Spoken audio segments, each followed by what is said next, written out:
For those who don't know, I spent my entire American life in the US South. And in my childhood, I have sort of fuzzy but fond memories of my great-grandmother, who I called Big Mama. And I remember going to her house and helping her pick tomatoes that she grew on her property. And then one of my favorite things was a tomato sandwich that she would make. So it was just Merita white bread, Duke's mayo, salt, pepper, and really thick tomato slices. It's probably one of my most cherished childhood memories, and I don't really remember too much about her, but that was something that I always sort of enjoyed.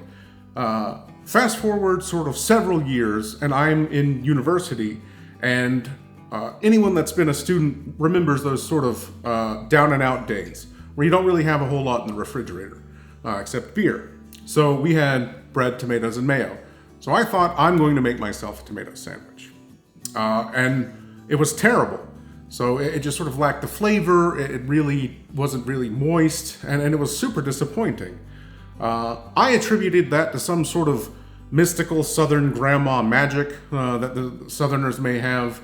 But we don't really have any magic. It's just the fact that the tomatoes that we have available in the US today are awful. They're really terrible. So this is sort of an explanation as to why, if you remember tomatoes being a little bit better in your childhood, especially if you're older than 40 or so, you're not misremembering. The tomatoes now are actually really horrific. And that's not a mistake, that's intentional. So I'm gonna help you guys figure out how to enjoy a tomato, where to find these tomatoes, maybe even grow them yourselves, so that we can get back to properly celebrating this beautiful yet miscategorized fruit. So here you have a sort of a wide variety of tomatoes, and you'll notice that they're sort of ugly. So I think that these are gorgeous. I think that there's such a cool aesthetic to sort of the different shapes and the way that they fold and bend, and the color palettes and things like that. I think that this is so much more aesthetically pleasing.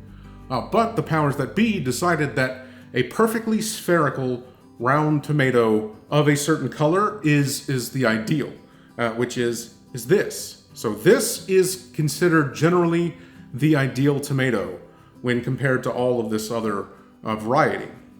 And there's some sort of logic behind that, and that logic is driven by money. So this is a tomato that it's exceptionally firm. So this tomato has sort of the firmness of closer to a baseball than a tomato. Maybe a tennis ball. This is by design, because real tomatoes, they're very soft. So there's a lot of flex here. They're extremely juicy. So that doesn't really lend well to being picked mechanically. So this tomato is very tough. It's very firm. And that means that when it is harvested, it's not going to smush or break.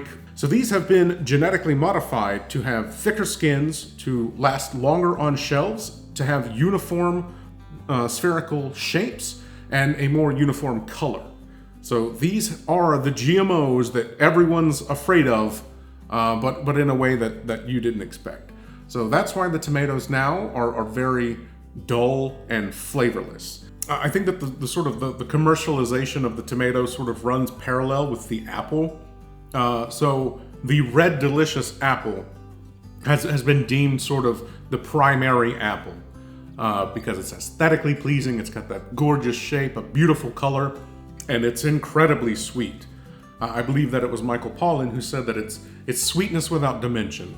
And then you have these which would never survive on a shelf because they can't be transported sort of at scale. They're just too fragile and they don't last as long. Outside of my childhood, thinking that I was eating my great-grandmother's magical tomatoes, I was actually just eating real tomatoes. And I didn't have them again until I left the United States. So I lived in Georgia, and everything there is very seasonal, so you only have a window to have the tomatoes, so they're not a year-round sort of commodity.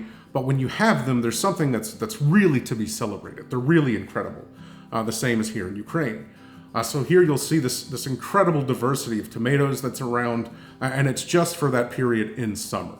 So here you'll see that they have a really strange shapes and textures to them, and more importantly, they have more pronounced smells.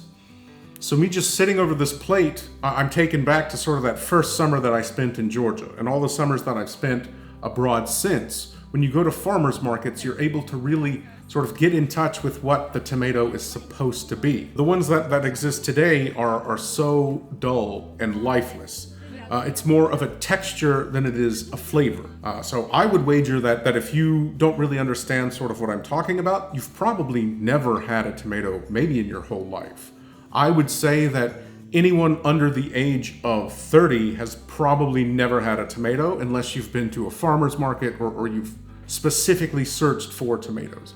Because even in peak seasonality, these types of tomatoes are deemed sort of aesthetically displeasing, and they're a little bit tougher to sort of work with because they're not so symmetrical. So these are considered undesirable in a lot of places, when I think that these are really incredible.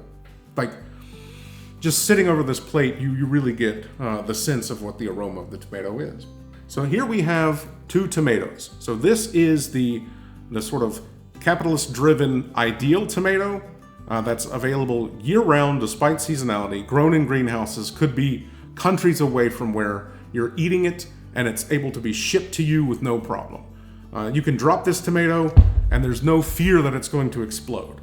Any of these tomatoes are so soft that they're not able to handle that sort of trauma. But this, you know, it's a bit uglier. It has a shorter shelf life, but it's got such an aroma. It's got such an incredible smell to it. It is just such a beautiful fruit, and I really think that we're doing ourselves a tremendous disservice by limiting our consumption to just this. You put this on a burger, you put it in a salad, and it changes nothing. It offers no flavor. It offers no texture. It is basically just a puck of water. That's all this is. And it's really sad. So if you hate tomatoes, that's probably why. You really need to try something like this before you sort of pass judgment. If you try one of these and you don't like it, then hey, you don't like tomatoes, and that's fine too.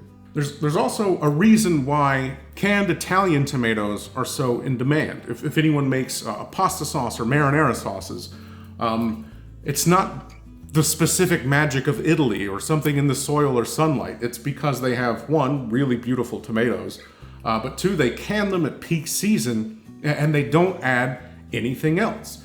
The ingredients in this are tomatoes, tomato juice, salt, and citric acid. That's all. No sugar, no chemicals, no herbs, there's nothing added, and it tastes divine. So that's why the best pizza sauces come from cans. That's why the best marinara sauces come from cans, because you're able to capture this peak seasonality in a can year-round. So with all the beauty here and all the diversity here that you can see, it really makes me wonder, is there a way that we can, as a community, sort of bring this back?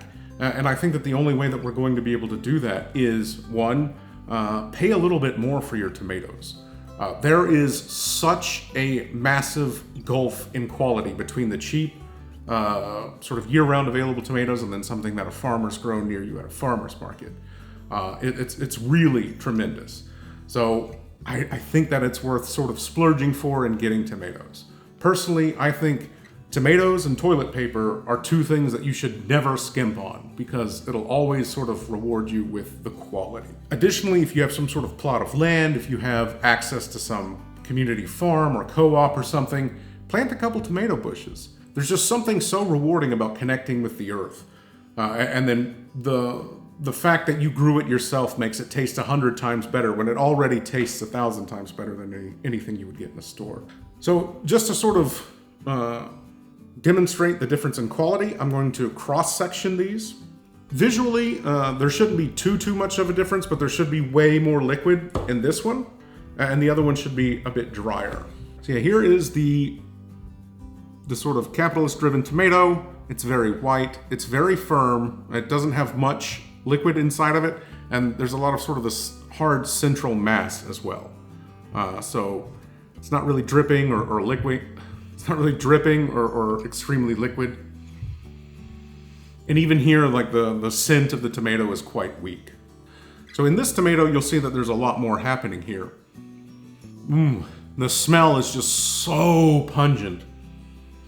So you should be able to take just a little bit of salt, a little bit of pepper, air raid siren. We're just going to ignore that, and you should be able to just eat it.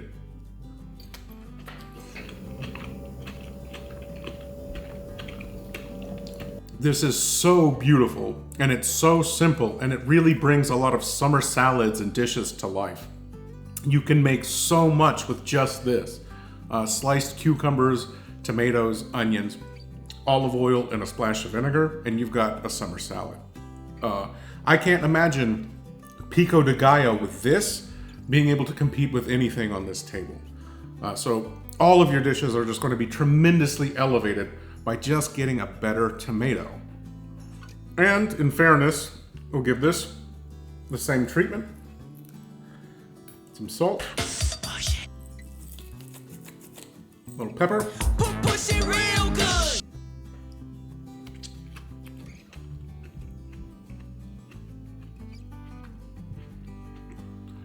All I taste is salt. It's really crazy how little flavor these have. It's just a texture. And a poor one at that. Like, it's quite a stark difference. This is just so much better than this. I know that this video may come across sort of as something that a crazy person would yell at a bus station, but it is something that I'm deeply passionate about, and it is that we need to respect the beauty and the natural flavors of a lot of the fruits and vegetables that we have, because we're exchanging convenience and availability for what the core of this should be. Now, this is a world better than anything that you can buy in a store, ever.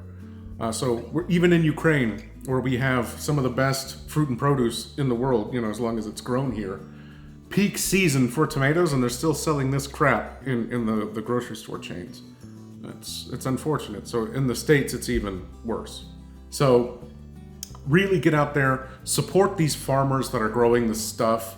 Try and grow it yourself. Get some heirloom tomatoes or something that looks ugly. Don't be afraid of ugly tomatoes. They're really going to reward you. Those perfectly spherical tomatoes, they look good in a shelf. They stay forever, but they really are totally lacking in flavor. You really want to embrace the ugly, because the ugly tomatoes are the ones that are the most delicious. So I really hope that you guys spend a little bit more on tomatoes. I hope that you embrace this, maybe even start a little garden yourself, try and grow some, and then just find the deliciousness in the ugly. All right, guys, thank you very much for your time. I hope that you enjoyed this little soapbox diatribe on why tomatoes are so incredible. And as always, till next time. Really, please. Get some better tomatoes.